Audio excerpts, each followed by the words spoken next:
Boa noite a todos que estão vendo esse vídeo. Para quem não me conhece, meu nome é Beto, eu sou pastor batista aqui em Florianópolis, pastor da Convenção Batista Nacional. E estou fazendo esse vídeo aqui porque, infelizmente, é vergonhoso o estado que o Evangelho chegou, e de certa forma a negligência que nós, que somos pastores também, temos tido com relação à maneira que esse evangelho, esse suposto evangelho, está sendo exposto. Não é de hoje, não é dessa década, mas no Brasil, já de algumas décadas para cá, penso eu, desde a década, pelo menos ali do final dos anos 80 para cá, tem se propagado, tem se divulgado essa dita teologia da prosperidade, que de teologia não tem nada. É uma teologia que nasce nos Estados Unidos, ali por volta dos anos 50, bem divulgada, com Kenneth Hagin, Jim Jones e outros expositores, e acaba chegando aqui na América Latina, no Brasil, ali no final dos anos 80. O fato é, esse suposto evangelho, ele tem sido pregado de uma maneira descarada, e é algo que nos deixa indignado, porque acaba expondo a igreja, acaba expondo de fato o evangelho, porque quando você vai falar para alguém a respeito da Bíblia Sagrada, a respeito de Jesus, trazer uma palavra de conforto, muitas dessas pessoas já te ressaçam, já não querem ouvir o evangelho porque acham que você faz parte desse grupo, enquanto outro grupo quer ir para a igreja para ouvir palavras somente de motivação, de prosperidade, e esse tipo de mensagem cada vez se espalha mais, e essas igrejas, não sei por que raios, talvez seja algo que a Bíblia já deixa previsto, porque nas 7 igrejas do Apocalipse, se você olhar, a igreja que mais cresce, a mais rica, é a de Laodiceia, que sobre ela o Senhor diz que és uma desgraçada, miserável, pobre, cega e nu. No entanto, as 2 igrejas mais elogiadas, que são Esmirna e Filadélfia, são as igrejas menores, mais pobres. Mas essas igrejas, de uma forma ou de outra, elas crescem muito porque elas pregam um evangelho mentiroso, de oportunidades, onde as pessoas fazem uma espécie de barganha com Deus. Vou dar tanto para receber tanto. E nisso as pessoas têm sido enganadas, porque surgem esses pastores em programas de televisão conclamando as pessoas a doarem dinheiro, a investirem, a passarem ali pelo dito corredor do sal grosso, pelo corredor dos 70, pegar essa rosa amarela, copo d'água e tantas outras mandingas que faz um sincretismo religioso terrível.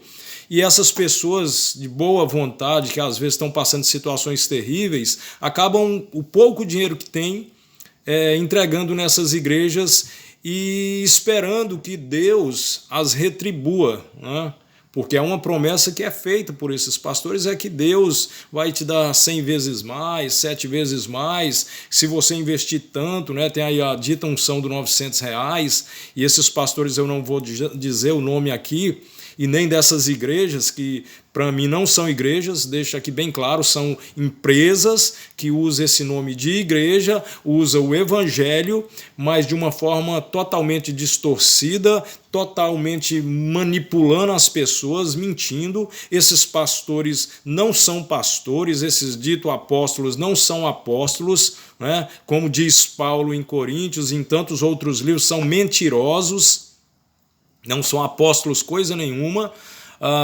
exploram essas pessoas, tomam o pouco que elas têm, e quando elas vão reclamar, eles dizem que elas não tiveram fé, ou seja, a culpa ainda vai para a pessoa, daquilo que aconteceu, porque elas que não tiveram fé suficiente para Deus poder retornar, como se para Deus me dar alguma coisa eu tivesse que fazer algo para Ele, fosse um toma lá, dá cá. E nessa negociação o evangelho vai sendo envergonhado, vai sendo exposto.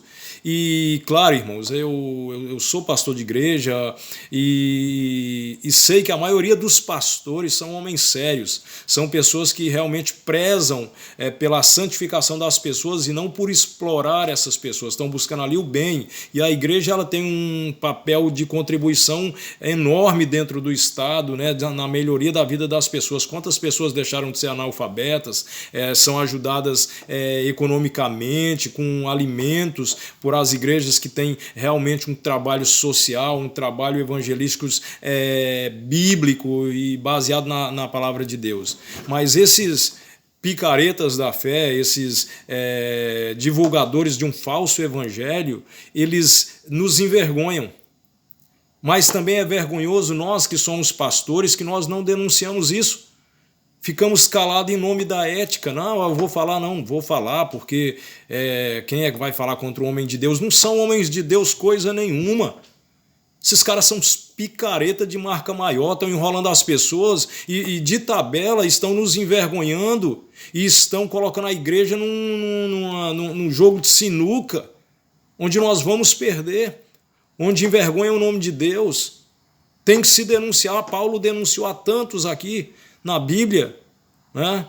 E, inclusive, aqui quando ele fala sobre isso, eu quero ler um trecho aqui de Gálatas, no capítulo 1, a partir do versículo 6, que diz assim: estou chocado de que estejais vós vos desviando tão depressa daquele que vos chamou pela graça de Cristo para seguirem outro evangelho, que na verdade não é o evangelho. O que acontece é que algumas pessoas vos estão confundindo com o objetivo de corromper o evangelho de Cristo. Contudo, ainda que nós, ou mesmo um anjo dos céus, vos anuncie um evangelho diferente do que já vos pregamos, seja considerado anátema, né, ou maldito. Então você vê que naquela época já havia isso, essa questão de trazer um evangelho diferente, só que hoje em dia isso está bem escancarado, né, por essas grandes igrejas de televisão, né? Você sabe qual é, não precisa eu dizer, não vou falar aqui, né? Senão daqui a pouco eles me tacam um processo aí. Mas essas grandes igrejas que fazem esses corredores do sal grosso, essa unção dos 70 homens de Deus, a fogueira santa de Israel, constrói o templo de não sei quem lá por aí, né? E essas coisas todas, e essas igrejas, elas envergonham, porque tiram o pouco que as pessoas têm com uma promessa que elas não podem garantir nada. Claro que Deus pode nos abençoar, pode. Como disse certa vez, né, pastor Ariovaldo Ramos, né, Deus não faz tudo o que ele pode, ele faz tudo que é necessário. Nem tudo que nós pedirmos, Deus vai dar. Quantas pessoas o apóstolo Paulo curou? Quantas pessoas, e no entanto, com relação a Timóteo, ele diz, olha, toma um pouco de vinho por causa das suas constantes enfermidades. Quantas pessoas os profetas curaram e alguns deles morreram de enfermidades? O fato é que eu servir a Deus não me garante que eu vou ser próspero financeiramente, né? Vê-se o caso da viúva pobre, que era a pessoa mais fiel, Jesus dá testemunho disso, e no entanto era pobre. E os fariseus, que eram aquela corrupção toda, eram ricos. Não é essa a questão. O que nós precisamos é tentar mostrar para a sociedade, não só eu, mas eu peço a qualquer pastor que esteja ouvindo isso, faça um vídeo para as suas ovelhas, para quem você conhece, demonstre sua indignação para eles saber que nós não somos coniventes com essa mentira, com essas inverdades, com essa picaretagem desses ditos pastores que usam terno e gravata para se parecerem mais com pastores, como se terno e gravata fizesse de alguém um pastor, para poder enganar as pessoas. E vamos voltar a trazer um evangelho limpo, um evangelho de salvação, de doação, de ajuda ao próximo, de não julgamento às pessoas, que atende e olha para as pessoas, independente do que elas sejam, que não fica olhando para as pessoas como se para ajudar elas tenham que primeiro mudar. Não, se ajuda a todos. Jesus nunca fez distinção de ninguém, se é crente, se é macumbeiro, se é de Seixonoye, ou seja do que for. Não é essa a questão. Coração de quem serve a Deus ajuda a todos, né? É aquele tal ditado, né? Fazer o bem sem olhar a quem. Amém? Então eu espero que você possa ter ouvido esse vídeo, possa entender que a maioria das igrejas são sérias, que os pastores, em sua maioria, são homens sérios, que estão tentando ajudar as pessoas tão somente a servir a Deus e viver para Deus. Amém? Que Deus te abençoe. Peço a você também que não conhece nosso canal, que você possa se inscrever lá, Reflexão de Vida. Você pode ir lá no YouTube, clicar em canal, ir lá em Reflexão de Vida e fazer sua inscrição. Amém? Se você gosta de uma mensagem séria, de palavras que realmente vêm de Deus, tá? Ali você vai ser muito abençoado. Que Deus te abençoe ricamente.